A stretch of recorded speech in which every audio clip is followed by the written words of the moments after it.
பட்டு sorry falls வைக்கலாமா வேணாமா? நிறைய சாரிக்கு ஃபால்ஸ் வைக்கணும்னு நம்ம முன்னாடி வீடியோவில் பேசியிருக்கோம். நீங்கள் இது வரைக்கும் பார்க்கலன்னா நான் ஷேர் பண்ணுறேன். லிங்க்கை டிஸ்கிரிப்ஷனில் கொடுக்குறேன். கண்டிப்பாக பாருங்கள். எல்லா சாரிக்கும் வைக்கணும்னு சொல்லிவிட்டு என்னுடைய பட்டு சாரிக்கு நான் வைக்காமல் போயிட்டேன். இங்கே பாருங்கள் என்ன பண்ணி வச்சுருக்கேன்னு பாருங்கள். என்னோடய பட்டு சாரி சாரியுடைய பார்டர்லேருந்து கிழிஞ்சிருச்சு. இப்போது இதை எப்படி சரி பண்ணுறதுன்னு எனக்கு தெரியல. இது ஒரு மெல்லிய ஒரு டேப் மாதிரி கிழிஞ்சிட்டே வருது. இப்படியே நான் சுற்றி கிழிச்சேன்னா கிழிஞ்சிரும். கால் மிதி பட்டு இந்த சாரி லேசாக கிழிஞ்சிருந்தது. இப்போ இவ்வளோ கிழிஞ்சு போச்சுங்க. இது எப்படி சரி பண்ணுறதுன்னு எனக்கு தெரியல. உங்களுக்கு ஏதாவது ஐடியாஸ் இருந்தால் கண்டிப்பாக ஷேர் பண்ணுங்கள்.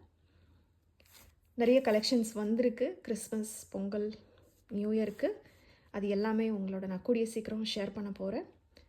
சேனலை சப்ஸ்கிரைப் பண்ணுங்கள்.